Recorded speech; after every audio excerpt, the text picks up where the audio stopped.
Hola, hola.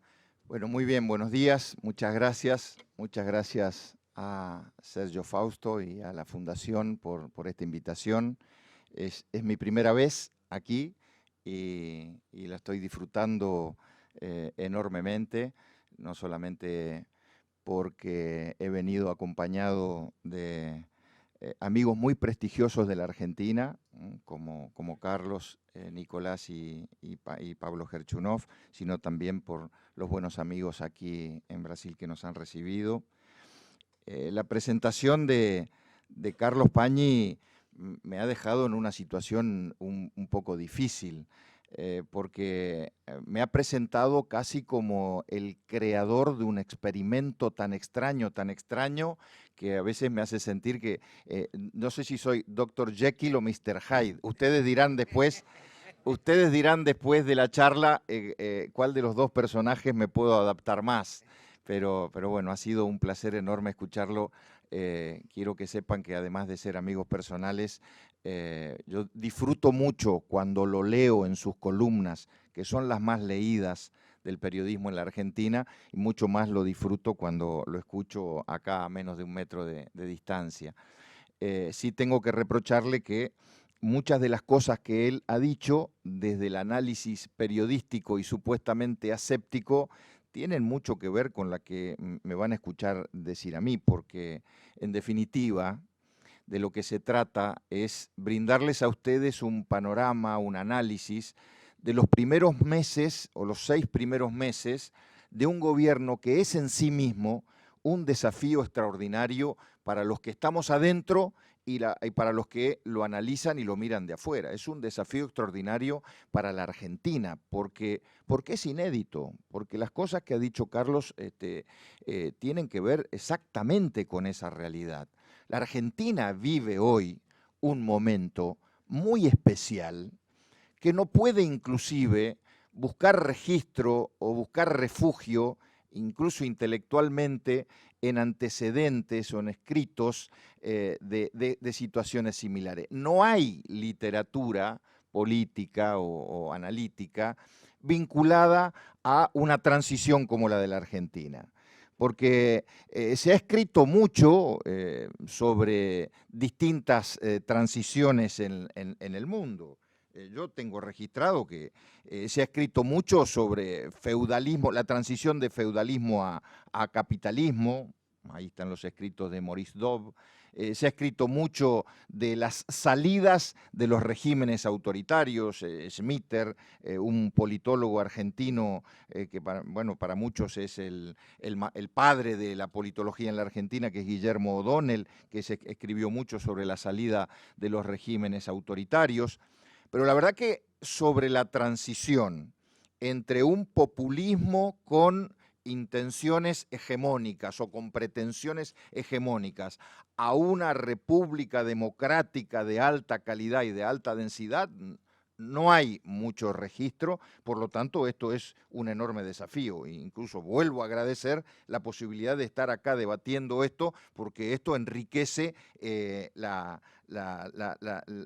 inscripción de esta nueva historia, ¿no? Y precisamente la primera reflexión así, para que nos ubiquemos todos, es que estos 6 meses, uno los puede ver desde o analizar desde una transición puramente política o hay algo más profundo que esto. Porque si fuera una transición puramente política, probablemente estos 6 meses ya hubieran dado mucha tela para cortar y muchos elementos como para establecer ya grandes líneas. Pero esto es mucho más que una transición política lo que hay en la Argentina. Esto es una transición cultural. Esto es un cambio cultural. O sea, es una transición hacia un cambio cultural.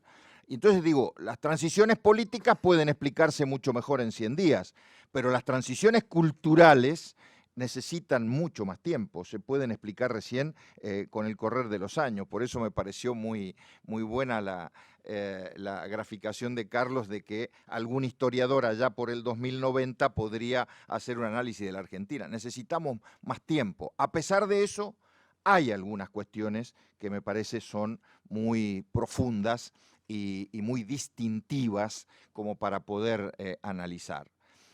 Eh, Antes de eso, lo que yo llamo el trilema de este gobierno, habría que retrotraerse un poco a algunas condiciones previas, a alguna situación previa, para explicar qué pasó en la Argentina como consecuencia de los episodios vividos en los últimos años a partir del 2001. Yo también me voy a centralizar en el 2001. El año 2001 fue un año emblemático, un año que, como bien dijo Carlos, se inscribe dentro de la historia de las bisagras profundas en la Argentina. No solamente hubo ahí el estallido, la explosión de un sistema económico conocido como el de la convertibilidad, el del 1 a 1, sino que en la Argentina en el 2001 explotó desde la política algo que hay que entenderlo y hay que comprenderlo para luego comprender mejor todo este proceso posterior. Explotó el bipartidismo.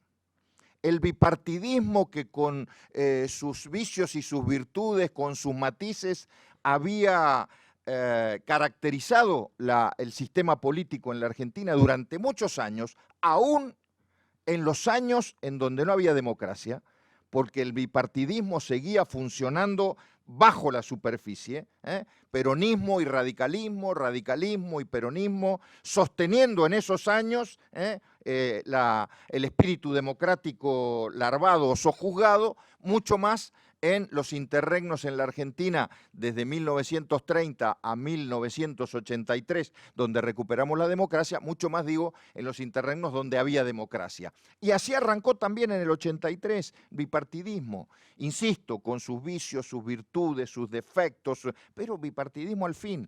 La Unión Cívica Radical, mi partido, el partido que yo represento, y el peronismo, esa fuerza importante, mayoritaria, que signó la vida de mi país en los últimos 70 años, ¿no? En el 2001 eso explotó, explotó. Explotó no solamente para mi partido, que fue la principal víctima, sino también para el propio peronismo que tuvo que reconstituirse. ¿Y qué se reconstruyó en la Argentina a partir del 2001? Algo distinto, algo diferente, que tampoco era anormal en términos del mundo, al contrario. Cuando veamos ahora el peligro, vamos a identificarlo quizá con algún otro lugar del mundo, de lo que podía haber ocurrido. Se reconstruyó un régimen casi de partido único, se reconstruyó un sistema absolutamente desequilibrado, con el peronismo en el poder, usando y abusando del poder para reconstruirse, usando y abusando del poder para reconstruirse, y enfrente nada. Y enfrente aquello que fue la contracara de ese peronismo, absolutamente desdibujado. Mire, estoy hablándoles de mi propio partido, haciendo una autocrítica muy profunda, no solamente de mi partido, sino del sistema político que giraba no en el peronismo, sino afuera. La foto más trágica, más dramática de ese desequilibrio fue la última elección presidencial antes de la del año pasado, la del 2011, que le permitió a la entonces presidenta Cristina Fernández de Kirchner reelegirse con el 54% de los votos. Pero ahí no estaba la tragedia. Nunca es una tragedia tener 54% de los votos. La tragedia es que quien salió segundo estuvo a 40 puntos de diferencia, 40 puntos de diferencia, y el resto de los competidores atomizado en 5, 6, 4 puntos. No hay democracia que aguante, como decimos vulgarmente en la Argentina, no hay democracia que subsista con semejante desequilibrio. Entonces creo que, ¿por qué hablo? ¿Por qué me voy tan hacia atrás? Porque si uno quiere encontrar el germen del nacimiento de Cambiemos, que es la organización política, la agrupación política que hoy gobierna la Argentina, tiene que encontrarlo ahí. Tiene que encontrarlo ahí. Porque el gran desafío de las fuerzas no peronistas en la Argentina emergió a partir de esa elección del 2011 y de la cual algunos le entendieron mejor y otros no le entendieron de la misma manera. Porque convengamos que una de las condiciones sobre las que se desarrolla el populismo es esto de generar los anticuerpos para que las oposiciones políticas no tengan oportunidades para confluir y para poder competir contra ese populismo. Y acá vienen los preconceptos o lo que yo llamo sembrar los denominados prejuicios de pertenencia. En la Argentina había prejuicios de pertenencia que impedían, porque eran alimentados por el propio populismo como una razón de su subsistencia, prejuicios de pertenencia que impedían que fuerzas que habían tenido diferencias durante su historia, que habían tenido marcadas diferencias incluso ideológicamente, pudieran confluir en un proyecto común. Felizmente, hubo mucha inteligencia, felizmente hubo mucha grandeza de todos los sectores y nos dimos cuenta, creo que ese fue el gran desafío, por lo menos que tuvimos desde mi partido, desde la Unión Cívica Radical, nos dimos cuenta que había algo mucho más profundo en juego. Y lo que había en juego era precisamente lograr volver al equilibrio del sistema político y generar alternancia en la Argentina. Y ahí fue cuando nació Cambiemos. Eso es Cambiemos. Cambiemos es la respuesta a una sociedad que, como bien ha dicho Carlos, no estaba mirando tanto la economía, porque el problema no era la economía, por lo menos el problema en la superficie. La economía era el problema debajo de la superficie, y de eso seguramente van a hablar Pablo y Nicolás. Pero digo, el problema era político y la respuesta tenía que ser política. Una palabra sobre la naturaleza de la coalición, ese experimento extraño que habla Carlos Pañi. Evidentemente es un experimento extraño en la Argentina.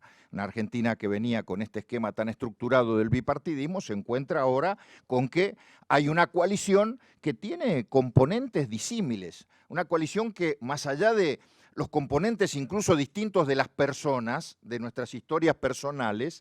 No es lo mismo la historia personal en la política de Mauricio Macri que la de nosotros desde el radicalismo, un partido de 125 años de historia, ni tampoco Carlitos omitió mencionar a la tercer componente, la tercer pata de la coalición, que es la coalición cívica, que es un partido muy hecho a imagen y semejanza de un liderazgo que es el de Elisa Carrió, la diputada Elisa Carrió. Pero digamos, cada uno de nosotros con distintos componentes. Pero además tan distintos que el PRO, componente vinculado al presidente Macri, es un partido de origen estrictamente distrital, estrictamente capitalino. El PRO nació, se desarrolló y hasta el día de hoy está organizado a partir de la estructura de la capital federal, de la ciudad autónoma de Buenos Aires, que gobernó durante los últimos 8 años, pero no tiene injerencia, desarrollo, proyección, por lo menos no la tenía. Es un desafío en ese sentido para esta organización, no la tenía a nivel territorial, a nivel federal, y la Argentina es un país federal. Argentina es un país no solo extendido geográficamente, sino también institucionalmente, políticamente extendido en todo el territorio. Con un partido como el mío, que tiene una historia federal, partido de una historia nacional y federal, que tiene un condimento nacional, pues un partido con un proyecto nacional desde su inicio, pero también con una inserción federal, que es la que le permitió a Cambiemos llegar al gobierno con los votos del interior del país y la que le permitió ganar en muchos lugares emblemáticos de muchos votos, la provincia de Buenos Aires, lo ha dicho Carlos, pero también Córdoba y Santa Fe con muchos votos allí, la provincia de Mendoza, que es mi provincia que gobernamos, muchas provincias del norte. Los votos del interior vinieron mucho más por la estructura de mi partido que por la estructura del PRO. Y un condimento que no hay que disminuir, no hay que desmerecer, que es el aporte que le hace el tercer partido, la coalición cívica, a partir de un enorme protagonismo mediático de su líder, Elisa Carrió, que es todo un tema de discusión de si ese protagonismo es efectivo, positivo y impactante en términos de valor para la coalición, o a veces se transforma en un disvalor y genera mucho ruido. Este es un tema de debate interno de hoy, en el marco de la coalición. Eh, Ahora bien, hablaba del trilema. ¿Cuáles son los desafíos del gobierno hoy? ¿Por qué hablo de trilema? El gobierno tiene tres grandes desafíos. Cambiemos en el gobierno, tiene tres grandes desafíos. El primero es superar la receta populista, superar al populismo que durante 12 años dejó una huella muy profunda en muchos aspectos de la vida de la Argentina. El segundo es gobernar sin mayoría parlamentaria, un desafío enorme, enorme en la Argentina de la transición, donde la vida política y la vida institucional todavía no está suficientemente madura y estructurada en instituciones solventes, sólidas y mucho menos en partidos políticos sólidos y solventes. Y el tercero, lo dijo Carlos recién al finalizar, y para mí es un enorme desafío, ganar las elecciones de medio término del año que viene. Porque el equilibrio del sistema, porque la alternancia y porque la verdadera configuración futura de un mapa de progreso, de desarrollo, de tranquilidad, de paz social, de apertura al mundo, demás, solo se va a consolidar en la Argentina a partir de que el año que viene este gobierno logre consolidarse electoralmente. Está claro que si uno quisiera mirar hacia atrás, y para los que sean lectores de la Argentina de los últimos 30 años, casi salvando las distancias, yo diría que es un escenario como en los 80, el 85 de Alfonsín o el 87 de Alfonsín. Para quienes conocen la historia argentina, el 85 de Alfonsín fue una elección de medio término, en donde el gobierno, que había nacido 2 años antes, tuvo un espaldarazo impresionante y eso logró consolidarlo, o el 87, 2 años más tarde, que fue una elección perdida, no era de medio término, se perdió la provincia de Buenos Aires, acá viene a cuento la importancia que le daba recién Carlos Paña a la provincia de Buenos Aires, se perdió la provincia de Buenos Aires y ahí creo que ahí comenzó la debacle del gobierno de Alfonsín. Entonces estamos frente a casi ese desafío, el 85 o el 87.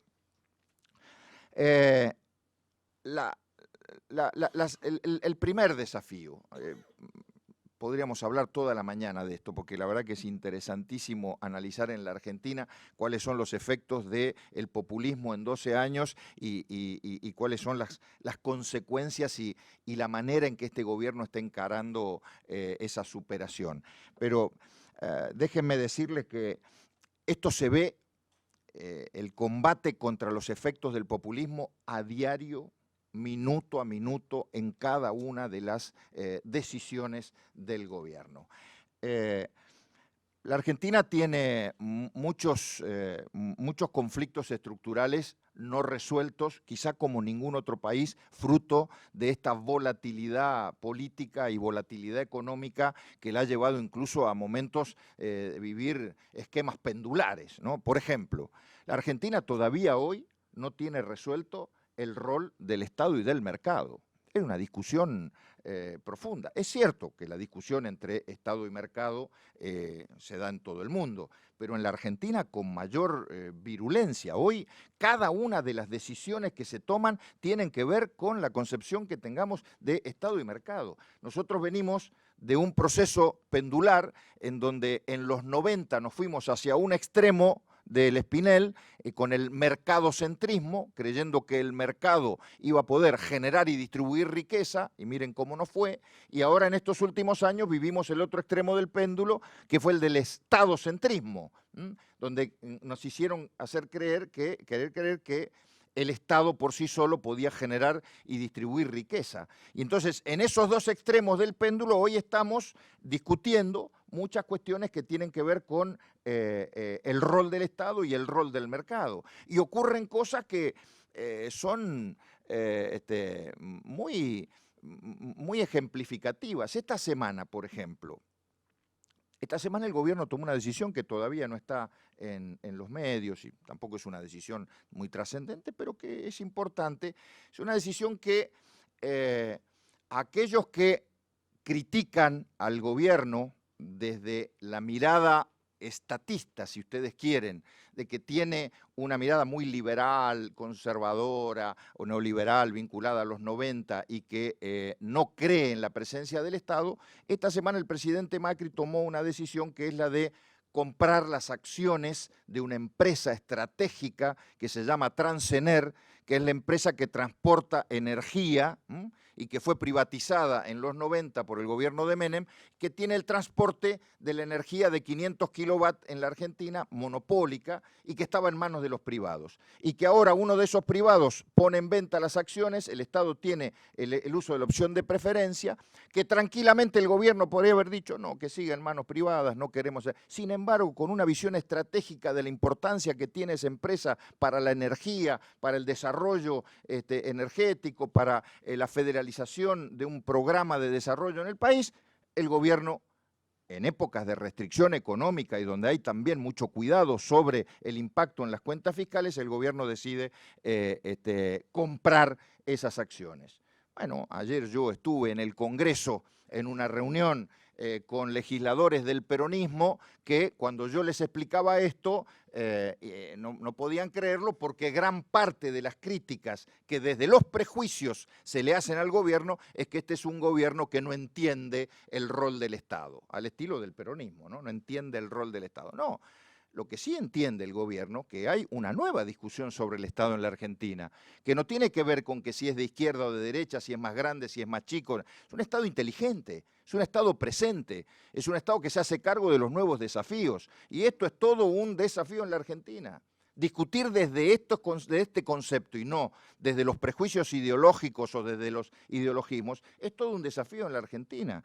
Como por ejemplo también discutir algo que en la Argentina hace 170 años no ha sido resuelto, que es la tensión entre el unitarismo y el federalismo. O cuál es el verdadero federalismo en la Argentina, un país federal, porque así está escrito en la Constitución, pero un país federal que a la vez tiene conceptos del buen unitarismo o del mejor unitarismo, una palabra rara que dicha en un debate político en la Argentina me puede traer problemas a mí, pero tiene cosas del buen unitarismo. En Mendoza seguro, sí, pero que yo lo he discutido. A ver, ¿qué es lo del buen unitarismo? Mi país tiene un Ministerio de Educación, un Ministerio de Salud y un Ministerio de Seguridad nacionales del Gobierno Nacional, pero resulta que no tiene ni una política de educación, ni una política de salud, ni una política de seguridad nacional que cubre el territorio.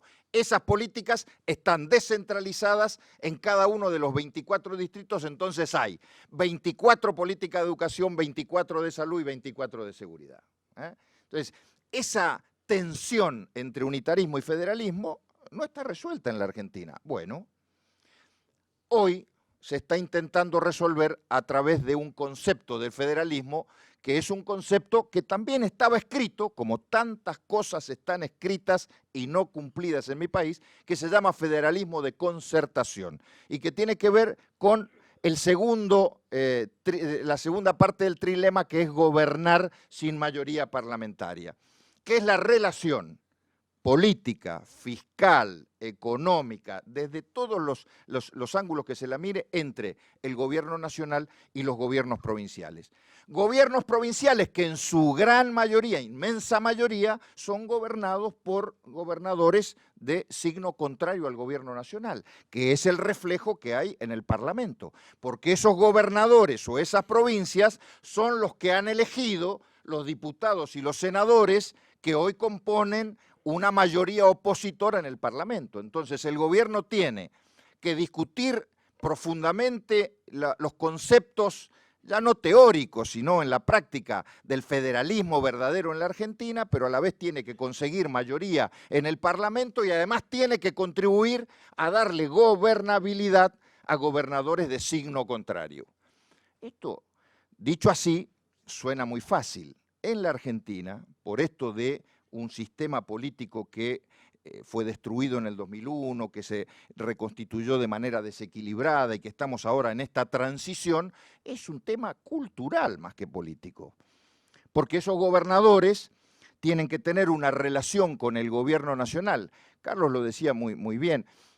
La ventaja que tiene el gobierno de Macri es que en el medio no hay mucha teoría en la discusión, ni hay principios ideológicos, hay dinero. Esos gobernadores necesitan dinero. Pero el gobierno podría tranquilamente ofrecerles dinero, así, sin ningún otro requisito, a cambio de votos en el Congreso. Pero hay algo más profundo que se está discutiendo. Es un modelo de país. Es un modelo de país y uno realmente quiere que ese dinero, luego cuando el gobernador lo obtiene en Buenos Aires y llega a sus provincias, vaya en la práctica a abonar un modelo de desarrollo, es una cosa. Ahora, si lo que uno quiere es comprar la voluntad para que ese gobernador le transmita a los senadores y diputados que tiene que votar alguna ley a favor del gobierno de Macri y después con la plata hace lo que quiere, estaríamos en problemas y estaríamos abonando un esquema que ya se vivió en la Argentina. Tomá la plata, dame los votos y después hacé lo que quieras. Y después entonces el sistema se convierte en inviable. Ahora, si uno se sienta en una mesa a discutir, bueno, vamos a ver qué pone uno, qué pone otro y cuáles son las contribuciones hacia un modelo común de desarrollo, estamos realmente fundando prácticamente un nuevo esquema de relacionamiento en la Argentina. Pero también hay otras discusiones que se están abordando, que quiero decirles, se abordan con mucha, con mucha pasión, porque en todo esto hay una enorme pasión, casi les diría que uno siente la pasión fundacional, ¿no? O de una nueva etapa en la Argentina. Se está discutiendo, por ejemplo, un conflicto nunca resuelto, que es el de la explotación de los recursos naturales y la preservación del medio ambiente. Un tema que en realidad es un tema del mundo, pero en la Argentina no está resuelto. La Argentina tiene, por ejemplo, provincias que han cerrado las puertas a la explotación minera, con legislación antiminera, pero antiminera totalmente. Mi provincia, lamentablemente, es una de ellas, cosa que estamos debatiendo ahora. Y hay provincias en donde se abrió las puertas a la explotación minera sin ningún tipo de resguardo. Entonces estamos ahí también en el tema del péndulo. Otro debate que es pero muy interesante. La Argentina hace muchos años viene discutiendo en términos de políticas de seguridad sobre garantismo o mano dura.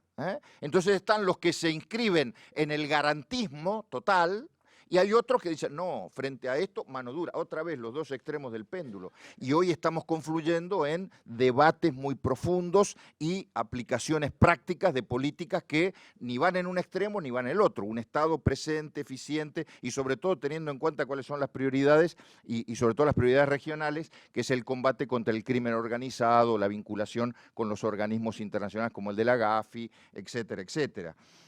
El tema del el proteccionismo o la apertura, este es otro tema. Yo he participado ayer de un debate en el gabinete, se denomina Gabinete de Coordinación, paréntesis, hasta en eso hay cambios. Nosotros venimos de procesos de toma de decisiones y de liderazgos pero tan excluyentes y tan autoritarios, donde no existían reuniones de gabinete, donde no existían reuniones donde se buscaban opinión y escuchar a otros. El presidente Macri, todos los días de la vida, estando en Buenos Aires, todos los días, tiene una reunión de un gabinete de coordinación de 1 hora y media, 2 horas. Cuando yo estoy en Buenos Aires, porque no estoy toda la semana, tengo el orgullo de pertenecer allí, a ese gabinete, todos los días. Es una cosa, un ejercicio impresionante, donde el presidente escucha, por supuesto, luego toma las decisiones. Ayer se discutió mucho sobre el tema de política de importaciones y créditos a baja tasa para la importación de bienes de capital, protección de la industria nacional, pero desde una concepción inteligente, no ese proteccionismo que aísla de otras épocas. Bueno, estas cosas se están discutiendo hoy en la Argentina. Ni hablar de la relación de la Argentina con el mundo. Nosotros venimos de un proceso, y eso sí fue una de las consecuencias más nefastas del populismo que vivió mi país, de un proceso en donde la vinculación con el mundo fue a través del ideologismo o del amiguismo, dos conceptos arcaicos, obsoletos, que no funcionan en ningún lugar del mundo. Hoy hay un proceso de apertura tan pero tan profundo que en los 6 primeros meses nosotros hemos tenido la visita de tres primeras, las primeras figuras, vino el primer ministro de Italia, el primer ministro de Francia y vino Obama a la Argentina, cuando un presidente de Estados Unidos hacía un montón de años que no venía.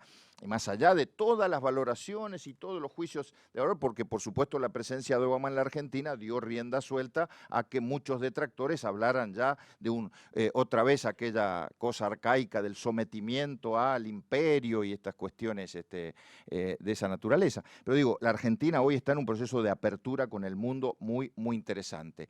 Y por último, cierro la última parte del trilema, que es la elección de medio término. Es un desafío extraordinario. Nosotros, aunque parezca ingenuo, digo nosotros desde el gobierno, desde Cambiemos, aunque parezca ingenuo, desde luego nos convendría mucho más que el peronismo, la fuerza que compite, estuviera dividido, permaneciera sin liderazgo, permaneciera atomizado, que los gobernadores tuvieran como moneda de cambio solamente el dinero que necesitan para funcionar, y de esa manera, esto está escrito hace muchísimos años, divide y reinarás, y podríamos tener una transición mucho más tranquila y podríamos abordar el año que viene un panorama electoral mucho más tranquilos. Pero la verdad, a nosotros nos importa mucho más, y esto realmente es así, discutido así dentro del gobierno, nos importa mucho más que el peronismo pueda ordenarse, pueda encontrar un liderazgo democrático, un liderazgo renovado, un liderazgo sano, y podamos de igual a igual competir aún con los riesgos de esa competencia, pero fundamentalmente apostar a la creación de un sistema político institucional estable, equilibrado y previsible, que le dé a la economía esa base de tranquilidad que necesita para salir adelante. Muchas gracias.